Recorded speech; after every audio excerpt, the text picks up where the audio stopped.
Welcome to SST College of Arts and Commerce, Ulhasnagar. This is SST Edupedia. Myself, Assistant Professor Pranit Dilip Kasare. Today we are going to learn SYBA Semester 4 topic UPSC Union Public Service Commission. So we'll start the lecture. So आजच्या लेक्चरमध्ये आपण दुसरं जे आपलं module आहे semester 4 मधलं Indian administration मधील त्यातील सेवक भरती या प्रकरणामधील यूपीएससी म्हणजे संघ लोकसेवा आयोग या परीक्षेच्या संदर्भातील जी काही आवश्यक माहिती आहे म्हणजेच संघ लोकसेवा आयोग UPSC union public service commission याच्या माध्यमातून कशा प्रकारे संघ सेवक भरती केली जाते याविषयीची जी काही माहिती आहे ती आपण आज घेणार आहोत. सो आपण यामध्ये एक्झाम कशा प्रकारची कंडक्ट केली जाते, जी खुली स्पर्धा परीक्षा आयोजित केली जाते संघ लोकसेवा आयोगाद्वारे ती कशा प्रकारे असते याविषयीची आपण माहिती घेणार आहोत. सोबतच परीक्षेचा जो काही पॅटर्न असतो तो कशा प्रकारचा असतो तेही आपण बघणार आहोत. सो आपण स्टार्ट करूया. सो सर्वप्रथम तर जेव्हा आपण कुठलीही एखादी एक्झाम बघतो जी की स्पर्धा परीक्षा असेल किंवा जी की खुली स्पर्धा परीक्षा असेल त्यासाठी पात्रता बघणं आपल्याला सर्वात महत्त्वाचं असतं. तुम्ही जर का त्या आयोगाने सांगितलेली जी काही पात्रता आहे ती जर का तुम्ही पूर्ण करत असाल तर तुम्ही ती एक्झाम देण्यास का होता पात्र होता. तर अशाच प्रकारची ही एक्झाम आहे. संघ लोकसेवा आयोग दरवर्षी केंद्रीय स्तरावरती IAS, IPS किंवा IFS सारख्या ज्या अखिल भारतीय सेवा आहेत याची भरती करण्यासाठी, या पदांना भरण्यासाठी, सोबतच केंद्रीय सेवेमधील क्लास 1 जे काही ऑफिसर्स आहेत त्यांची भरती करण्यासाठी दरवर्षी खुल्या स्पर्धा परीक्षा आयोजित करून काय करत असतं, ही जी परीक्षा आहे ती घेत असतात. ही परीक्षा घेण्यासाठी संघ लोकसेवा आयोगाने काही परीक्षेची जी काय पद्धती आहे, परीक्षेचं जे काही पात्रता आहे, परीक्षा कशा प्रकारची असेल या सर्वांची माहिती आपल्याला आयोगाचं जे काही संकेतस्थळ आहे त्याला आपण वेबसाईट असं म्हणतो त्याच्यावरती दिलेली आहे. तर यामध्येच याची जी काही पात्रता आहे, या परीक्षेला जर का तुम्हाला ही परीक्षा द्यायची असेल UPSCची तर त्याची पात्रता यांनी सांगितलेली आहे. जसं की तुमच्याकडे जर का या परीक्षेला तुम्हाला एलिजिबल व्हायचं असेल, परीक्षा ही द्यायची असेल आणि तुम्हाला केंद्रामध्ये केंद्रीय क्लास 1 ऑफिसर जर का व्हायचं असेल किंवा IAS, IPS, IFS सारख्या ज्या अखिल भारतीय सेवा आहेत त्यामुळे जर का तुम्हाला जायचं असेल तर तुम्ही कुठल्याही जी रिकग्नाइज युनिव्हर्सिटी आहे त्या युनिव्हर्सिटीचे ग्रॅज्युएशन किंवा डिग्रीची जी काही सर्टिफिकेट आहात ते तुमच्याकडे असलं पाहिजे. डिग्री तुमची कंप्लीट केलेली असावी. तुम्ही बॅचलर्स ही डिग्री कुठल्याही स्ट्रीममधून, आर्ट्स, कॉमर्स, सायन्स कुठल्याही स्ट्रीममधून रिकग्नाइज युनिव्हर्सिटीची डिग्री, बॅचलर्सची डिग्री काय केली पाहिजे, घेतली पाहिजे, तरच तुम्ही काय करू शकता या परीक्षेला बसू शकता. सोबतच जे शेवटच्या वर्षाला असणारे जे काही विद्यार्थी आहेत ज्याला की आपण अपेरिंग स्टुडंट्स म्हणतो, हे डिग्री एक्झामसाठी अपेरिंग स्टुडंट्स असतात, तेही काय करू शकतात शेवटच्या वर्षाला असताना ही जी परीक्षा आहे ती देऊ शकतात. ही तर झाली शैक्षणिक पात्रता. शैक्षणिक पात्रतेसोबत त्यानंतर आपल्याला इथे ही एक्झाम तुम्ही कितीही वेळा देऊ शकता का, तर नाही. तुम्हाला ही एक्झाम देण्यासाठी काही स्पेसिफिक क्रायटेरिया सांगितलेला आहे. यामध्ये वेगवेगळे जे काही कॅटेगरीज आहेत, जनरल, OBC आणि SC ST यांच्यासाठी वेगवेगळी काय सांगितलेली आहे एज लिमिट आणि एक नंबर ऑफ अटेम्प्ट. म्हणजेच तुम्ही ही परीक्षा तुमच्या एक नंबर ऑफ अटेम्प्ट तुम्हाला दिले जाईल तेवढ्याच अटेम्प्टमध्ये, म्हणजे एकदा एक्झाम दिली, दोनदा दिली, 10 वेळा दिलीत, 20 वेळा दिलीत असं चालणार नाही. काही स्पेसिफिक जे काही अटेम्प्ट्स आहेत ते काय केलेले आहेत संघ लोकसेवा आयोगाने काय केलेले आहेत तुम्हाला ठरवून दिलेले आहेत. तर जसं की तुमच्या स्क्रीनवर दिसते, जनरल कॅटेगरीसाठी जी अप्पर एज लिमिट आहे, जास्तीत जास्त किती वर्षापर्यंत तुम्ही ही एक्झाम देऊ शकाल, तर 32 वर्षापर्यंत, तुमची वयाची 32 वर्ष पूर्ण होईपर्यंत तुम्ही ही एक्झाम देऊ शकाल. आणि तुम्हाला एक 6 अटेम्प्ट दिले आहेत की 6 प्रयत्नामध्ये तुम्हाला ही परीक्षा पास करणं अनिवार्य आहे. अन्यथा तुम्ही या 6 अटेम्प्ट नंतर ही परीक्षा काय देऊ शकणार नाही आहेत. तशाच प्रकारे OBC जे अदर बॅकवर्ड क्लासेस आहेत यांना वयाची 35 वर्षापर्यंत काय केलेली आहे, सूट दिलेली आहे. वयाची 35 वर्ष पूर्ण होईपर्यंत तुम्ही काय करू शकता, ही एक्झाम देऊ शकता. आणि सोबतच 9 प्रयत्न म्हणजेच 9 अटेम्प्ट OBCला दिलेले आहेत, OBC कॅटेगरीला दिलेले आहेत की 9 अटेम्प्टपर्यंत तुम्ही ही 35 वर्षापर्यंत 9 अटेम्प्ट तुम्ही कमीत कमी देऊ शकता. त्यामुळे तुमची एक्झाम पास झाली तर तुम्ही सेवेमध्ये जाल, अन्यथा तुम्ही या परीक्षेसाठी पात्र नसणार. SC ST शेड्यूल कास्ट आणि शेड्यूल ट्राईब्स यांच्यासाठी वयोमर्यादा 37 वर्ष सांगितलेली आहे आणि यांना एक प्रकारे नो अटेम्प्ट्स म्हणजेच नो बार अटेम्प्टसाठी काही कुठले लिमिटेशन ठेवले नाहीत. हे वयाची 37 वर्ष पूर्ण होईपर्यंत कितीही अटेम्प्ट्स देऊ शकतात. ही झाली पात्रता ही एक्झाम देण्यासाठी. त्यानंतर या एक्झामचा, या परीक्षेचं पॅटर्न कशा प्रकारचा आहे किंवा जी काही सिलेक्शन प्रोसिजर असते ती कशा प्रकारे होते.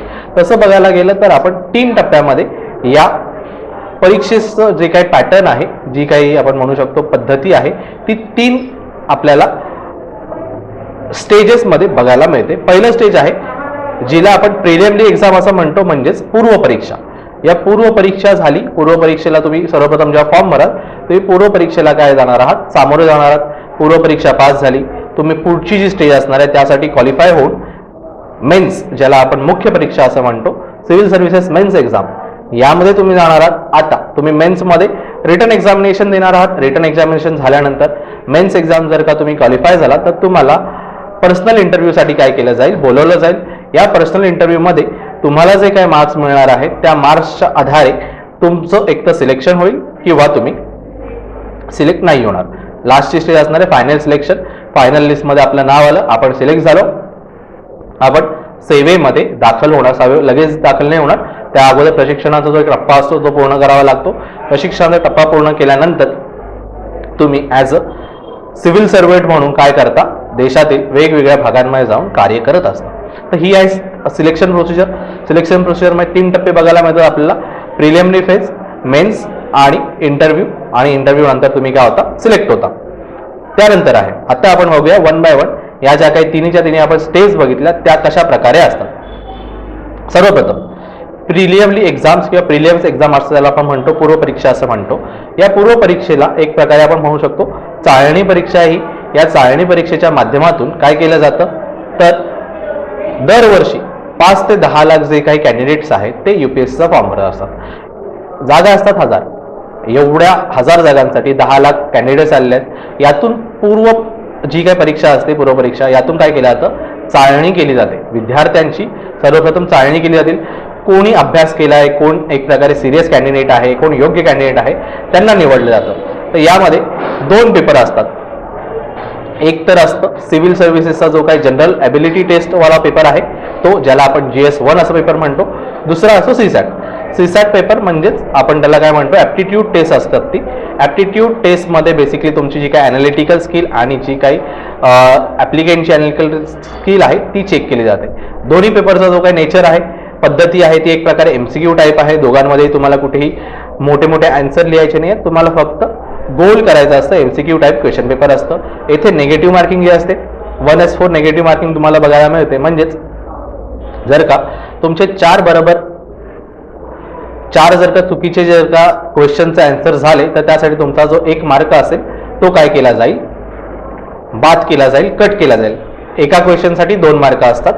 सोबतच जी काही इथील जो काही दुसरा पेपर आहे ज्याला आपण सीसॅट म्हणतो, हा एक प्रकारे कसा पेपर आहे तर फक्त क्वालिफाईंग पेपर आहे. यामध्ये तुम्ही कितीही स्कोर करा, 100 पैकी 100, 200 पैकी 200 जरी मार्क मिळवले तरीही त्याचा काही एक यूज नाही आहे.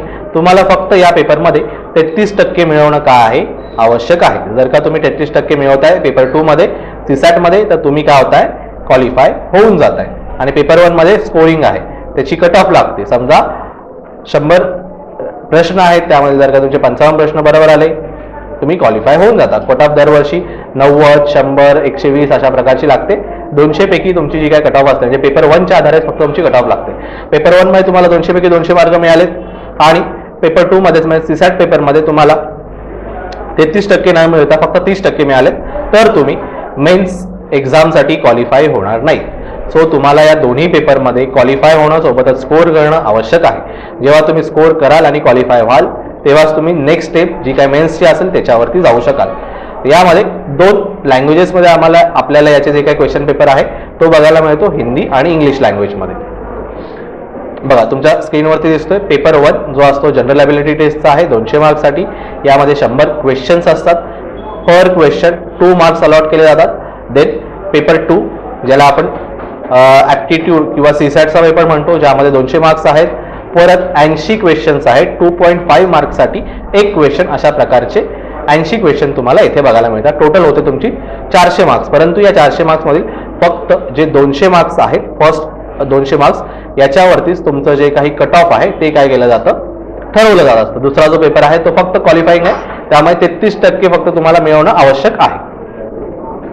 त्यानंतर नेक्स्ट तुम्ही पूर्व परीक्षा पास झालेला आहात, आता तुम्ही मुख्य परीक्षेसाठी जाणार आहात. मुख्य परीक्षेमध्ये MCQ टाईप क्वेश्चन नसणार आहेत. इथे तुम्हाला एक प्रकारे रिटन एक्झाम, जे आपण लिखित परीक्षा असं म्हणतो, ती लिखित परीक्षा तुम्हाला देणं आवश्यक असणार आहे. इथे टोटल तुम्हाला 9 पेपर्स बघायला मिळतील, ज्यामध्ये 2 पेपर हे काय असणार आहेत, क्वालिफाईंग असणार आहेत. पुढे आपण बघणार आहोत कोणते 2 पेपर आहेत ते क्वालिफाईंग असणार आहेत आणि कोणते जे काय 7 पेपर्स असणार आहेत त्याच्यावरती तुमचा जो काय स्कोर असेल, कट ऑफ असेल, तो काय ठरवणार आहे, ग्राह्य धरला जाणार आहे. या रिटन एक्झामसाठी पेपर किती तासाचा पेपर असतो, 3 तासाचा. पूर्वी आपण पूर्व परीक्षा बघितली, यासाठी टाइम किती दिला जातो तर 2 तासाचा टाइम तुम्हाला दिला जातो. प्रत्येक पेपरसाठी 2 तास, CSAT साठीही आणि GS साठी. येथेही तुम्हाला जे काही जर का एक्झामसाठी 900 आहे 9 पेपर आहेत, यामध्ये जर का तुम्ही 7 पेपर जे स्कोरिंग आहेत त्यामुळे जर का स्कोर केला तर तुम्ही पुढच्या स्टेजसाठी क्वालिफाय होता, जी असते तुमची पर्सनल इंटरव्ह्यू. पर्सनल इंटरव्ह्यू 275 मार्क्सचा असतो. यामध्ये कोणतंही मिनिमम क्वालिफाईंग मार्क्स नसतात. तुम्हाला जेवढे मार्क मिळतील त्याच्या आधारे तुमचं सिलेक्शन होणार की नाही होणार हे ठरवलं जातं. इथे क्वालिफाईंग 2 पेपर्स असतात. क्वालिफाईंग 2 पेपरमध्ये कुठले पेपर आहेत, पेपर A आणि पेपर B. पेपर A काय आहे तर इंडियन लँग्वेजेसचा पेपर आहे, ज्यामध्ये एक प्रकारे जे आपल्या 6 शेड्यूलमध्ये आपल्या भारतीय राज्यघटनेच्या 6व्या परिशिष्टामध्ये ज्या काही लँग्वेजेस सांगितल्या आहेत त्या लँग्वेजमधून कुठलाही एक लँग्वेज तुम्ही काय करू शकता, सिलेक्ट करू शकता. त्यासाठी 300 मार्क्सचा एक पेपर होणार आहे तुमचा, जो की इंडियन लँग्वेजेसवर असणार आहे. जो तुम्ही लँग्वेज सिलेक्ट कराल ती, तुम्हाला मराठी करायची मराठी करा, हिंदी करायची हिंदी करा, कुठलीही करा. त्यानंतर पेपर 2 म्हणजे पेपर B जो काय असणार आहे इंग्लिशचा असणार आहे. यामध्येही 300 मार्क्स असणार आहे. यामध्ये तुम्हाला फक्त क्वालिफाईंग मार्क्स मिळवायचे आहेत. क्वालिफाय होण्यासाठी जेवढे मार्क्स आवश्यक आहेत तेवढे तुम्ही मिळवणार आहात. क्वालिफाईंग जर का तुम्ही पेपर केलेत तर तुमचे पुढचे जे काही पेपर्स असणार आहेत ते पेपर काय केले जाणार आहेत, चेक केले जाणार आहेत. आता जे 7 पेपर्स आहेत ते कुठले कुठले आहेत तुमच्या स्क्रीनवर दिसते. पेपर 1 एसे रायटिंग, निबंध लेखन. 250 मार्क्सचा एक क्वेश्चन असणार आहे, ज्यामुळे तुम्हाला निबंध लेखन काही मुद्दे किंवा काही आपण म्हणू शकतो विषय दिले जातील, त्याच्यावरती तुम्हाला काय करायचं आहे, निबंध लेखन करायचं आहे. या निबंध लेखनाच्या जरिये तुम्ही तुमचा पहिला पेपर यामध्ये सामाजिक, आर्थिक किंवा जे काही करंटमध्ये असणारे जे काही मुद्दे आहेत याच्यावरती तुम्हाला निबंध लेखनासाठी किंवा एसे रायटिंगसाठी सांगितलं जातं. तुम्ही कुठल्याही लँग्वेजमध्ये हा पेपर लिहू शकता, इंग्लिश, मराठी, तुम्ही जी लँग्वेज सिलेक्ट केली असेल. मेन्समध्ये तुम्हाला लँग्वेजचा बॅरियर राहत नाही की तुम्ही इंग्लिश किंवा हिंदीमधून हा पेपर दिला पाहिजे, असं काही नाही. तुम्ही 6व्या परिशिष्टामध्ये ज्या कुठल्या लँग्वेजेस आहेत त्यातल्या कुठलीही लँग्वेज सिलेक्ट करून तुमचा जो काही पेपर आहे तो लिहू शकता. पेपर 1 झाला 250 मार्काचा एसे रायटिंग. त्यानंतर पेपर 2 आहे. पेपर 2 मध्ये जनरल स्टडीज 1 असं आपण याला म्हणतो. यामध्ये Indian heritage, culture, history, geography